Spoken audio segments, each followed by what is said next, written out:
The prairie was quiet, too quiet. The sun hadn't yet cracked the horizon, and a cold wind bit through my coat as I rode along the empty trail. Dust swirled around the hooves of my horse, each step thudding against the frozen earth. My spurs clicked softly, a hollow sound in the vast morning stillness. I had ridden this road 1,000 times, but today, something felt wrong. Then I saw her. At first, just a dark shape lying against the roadside. I urged my horse forward, squinting through the fog and cold. As I drew near, my stomach clenched. She was beaten, bruises purple and blue across her arms and face, her clothes torn. Dirt and blood streaked across her skin. She didn't move. A small satchel lay beside her, straps torn, spilling its contents into the dirt. Something about the way it rested made me pause. I slid from my saddle, boots crunching against frost-hardened soil. "Ma'am, can you hear me?" My voice cracked against the wind, but there was no answer. Only the sound of distant crows and the whisper of prairie grasses. I knelt beside her, careful not to jostle her too much. The cold seeped into my fingers as I checked her pulse, relief washing over me when I felt it faint but steady. Her eyes fluttered open briefly, a flash of fear and confusion. I spoke softly, hoping to anchor her in the moment. "It's okay. You're safe now. I won't let anyone hurt you again." She tried to speak, lips trembling, but only a faint groan escaped. I noticed the satchel again. A small weight of mystery, papers, maybe something more valuable. Whatever it was, someone had left her here for a reason. I lifted her carefully, draping her over my horse's saddle. She shivered violently, and I wrapped my coat around her as best I could. My jaw tightened, heart pounding with questions I didn't yet have answers to. Who had done this? Why here, in the middle of nowhere? And how had she survived alone until I found her? The prairie held its silence, but the story was just beginning. I carried her across the frozen prairie, the wind tearing at my coat, her body trembling in my arms. Every step cracked the thin crust of snow beneath my boots, and the horse's hooves kicked up frozen dust. I kept my eyes on the cabin in the distance, the only structure that promised warmth, or at least safety. She murmured something I couldn't make out, a small whimper that cut through the wind like a knife. Inside, the cabin smelled of smoke and pine. I set her gently on the fur-covered bench. "You're safe here," I said, voice low but steady. She flinched at the sound, curling into herself. Her eyes darted to the shadows dancing in the lantern light, to the corners where I kept my rifles and supplies. I don't know," she stammered. I nodded, understanding. Trust wasn't given freely out here. Not after what she'd been through. I went to the stove, stirring a pot of water, and pulled out some blankets. "Drink this," I said, holding the cup to her lips. She took it cautiously, her hands shaking so badly the liquid sloshed over the rim. I watched every movement, every twitch of fear, every small act of caution. "You don't have to talk yet," I said. "Just breathe." The flames from the hearth painted her face with soft gold and red. Vulnerable, alive, frightened. She finally whispered her name, and I said mine, slowly, like we were learning a language together. I cleaned her bruises with water and bandages, wincing at the black and blue marks along her arms and shoulders. "How did this happen?" I asked softly. She shook her head, pressing her fingers to her lips, and that was answer enough for now. Silence settled between us, but it was a quiet that carried weight, the kind that spoke of trauma, of survival, of unspoken fear. Hours passed. The snow outside piled higher. I chopped wood and fed the fire. She sat wrapped in a blanket, finally relaxing slightly, her eyes tracing the flicker of flames, studying the walls as if searching for safety. I kept my hand near my rifle, listening to the wind scrape against the cabin walls, imagining what could be out there, watching, waiting. Trust, I realized, was fragile. One wrong word, one sudden movement, and it could shatter. But in that fragile space, amid the shadows and the firelight, something else took root. A cautious connection, a shared understanding that survival required more than strength. It required care, attention, and the slow building of faith. The fire crackled low, throwing shadows across the cabin walls. I watched her stir slightly, her eyes heavy, still wary. The wind rattled the thin wooden shutters, and I swore I heard the hills whisper secrets that weren't mine. She didn't speak at first. Her fingers toyed with a small, worn leather pouch she held close to her chest. "I don't know if I should tell you," she said finally, her voice hoarse. "They'll come back if they know what I carry." I nodded, keeping my voice calm. "I'm not here to chase ghosts. You tell me when you're ready. That's all." Her hands trembled as she unfastened the pouch. Inside were letters, folded and faded, and a silver locket, dented but polished. My family, they're gone. I trusted people I shouldn't have. One night, they came for me, for everything we had. I barely got away. I felt the cabin grow colder, though the fire still burned. "I've seen things like that before," I said. "The world out here, it doesn't care about trust. You survive, or you don't. I lost folks once too. Friends. Family. You get used to the silence, but it sticks to your bones." She looked at me, startled. "You understand." "I understand more than I like," I said, taking the empty tin cup she had left on the table. "Out here, a man's word is all he's got, and even that, sometimes it ain't enough." We ate in quiet, the occasional pop of firewood the only sound. She told me about the attack, careful to skip the bloodier details, but her trembling hands spoke louder than any words. A local power figure, someone feared, had sent men to burn her home, take what she owned, and leave her in the snow to die. I listened, feeling the ache of recognition. My own losses, years ago, barns gone, king gone, friends hanged for debts they didn't owe, rose to the surface. "You know," I said, "pain doesn't make you weak. It makes you careful, watchful, but it can teach you what matters." She nodded, looking down at the letters. "I've carried these for months. Proof, evidence they can't take back. But it's heavy. Every step, every mile. It's like holding a stone in your chest." I reached across the table, letting my hand rest near hers. Not touching, just presence. "Then we'll carry it together. Don't have to do it alone." Her eyes flickered with something I hadn't seen before, hesitation, but also a spark. I never thought anyone would help. Out here, it's just cold. You think people care. Most don't. "They care when it counts," I said softly. "And sometimes they show up when you least expect it." I gestured to the fire. "This cabin, this little patch of the prairie, it's safe enough for now. We figure the rest out as we go." Hours passed like minutes. The wind outside moaned through the eaves, but inside, a fragile bond formed. We spoke in fragments, stories of lost homes, small acts of kindness, and the quiet victories of survival. She laughed softly once, a sound so foreign in the wilderness that I had to smile. By nightfall, she was leaning back against the wall, the locket clutched in her palm. Maybe I can trust again," she whispered. "You will," I said, lighting another log. "Trust doesn't come easy. Out here, it's earned. And sometimes, it's all you've got left." And in that small, battered cabin, with snow swirling outside and firelight painting our shadows long on the walls, I realized something I hadn't in years. Survival wasn't just about living through the storm. It was about sharing it with someone who needed you just as much as you needed them. I was stacking firewood when I heard it, the faint, rhythmic thump of hooves on hardened earth. At first, I thought it was a dream, the wind carrying a trick of sound, but then came the snap of a branch, sharp and deliberate. My heart tightened. Not the wind. Someone was out there. I turned to see her standing at the cabin doorway, shadows under her eyes, every muscle coiled with fear. "Do you hear that?" she whispered, her voice small, almost swallowed by the night.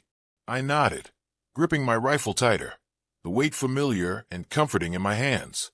"It's them," I said, "but we'll be ready." The hoofbeats grew louder, echoing over the frost-covered prairie. A bullet hissed past the cabin roof, embedding itself in the wall with a thunk. My stomach sank. They weren't testing. They were warning. The antagonist's men, hired and ruthless, wanted us afraid, and they knew exactly how to do it. She flinched at every sound, every shadow. I moved closer, resting a hand on her shoulder. "You're safe here for now," I said, voice low, steady. She swallowed, trying to meet my eyes. I could see the struggle in her gaze, wanting to trust, but terror clinging like a second skin. Trust wasn't given lightly after what she'd endured. I understood. I had my own scars. I crept to the cabin window, peering through the thin fog. Shapes flickered between trees, silhouettes of mounted men, rifles glinting. My pulse thrummed in time with the approaching riders. This was no mere threat. This was a test of our resolve, a signal that the safety of these walls was only as strong as our courage. "What do we do?" she asked, voice trembling. I looked at her and saw the spark that survival had left behind.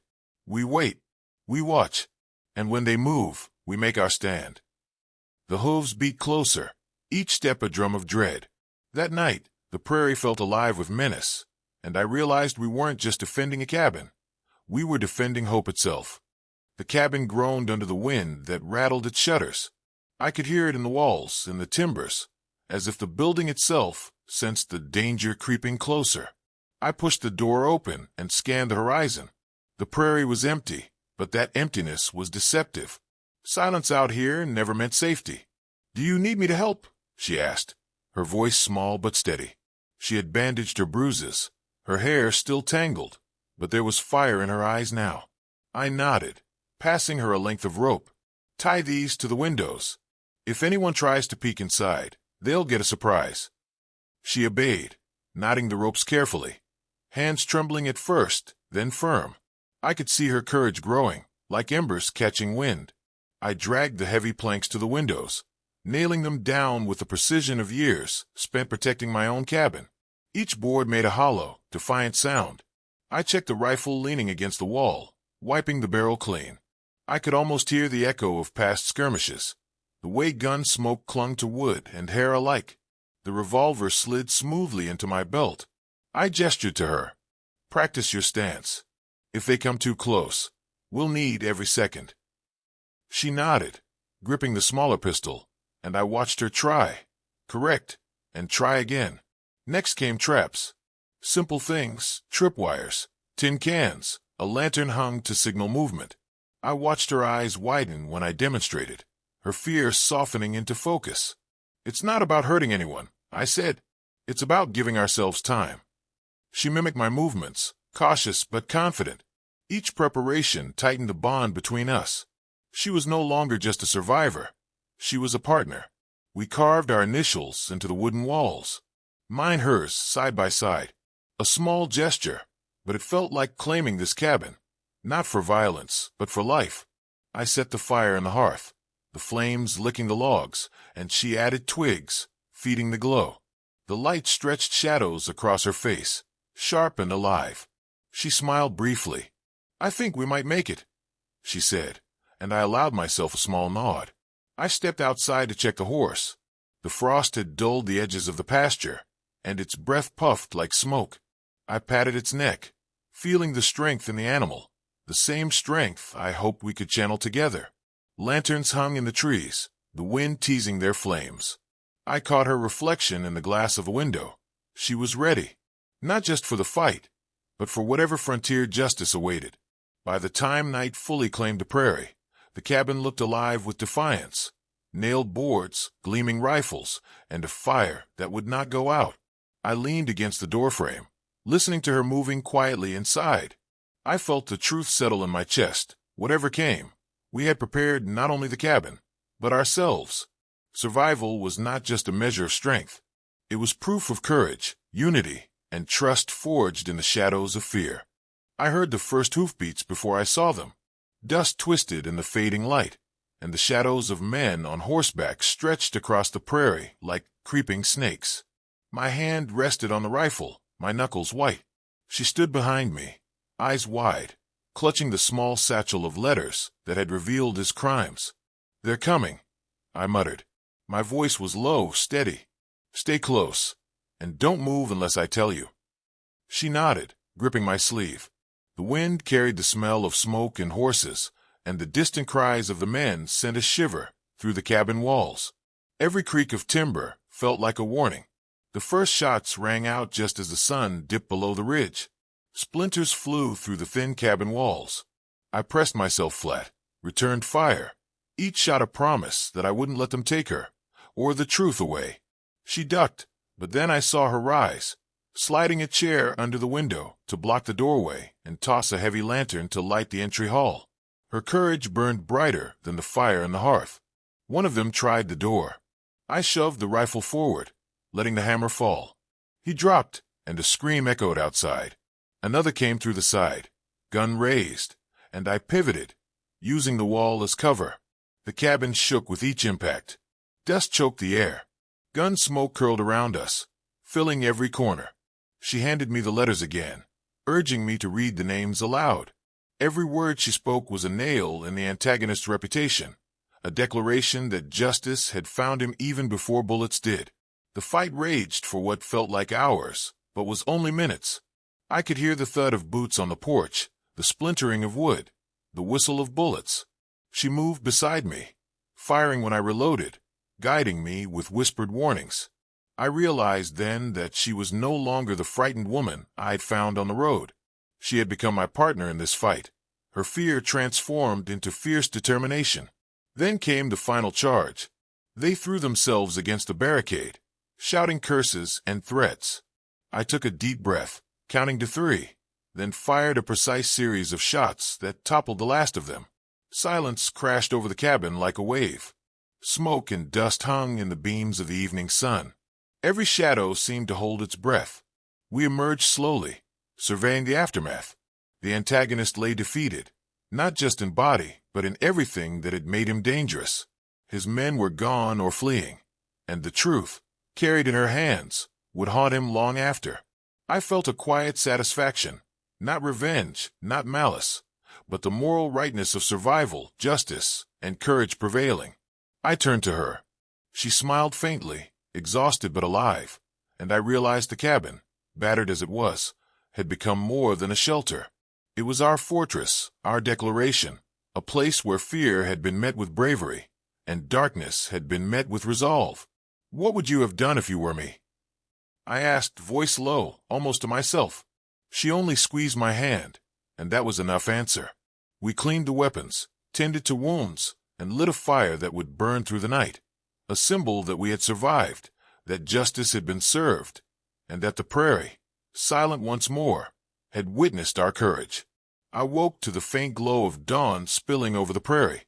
Smoke curled lazily from the cabin's hearth, carrying the scent of burnt timber and gunpowder.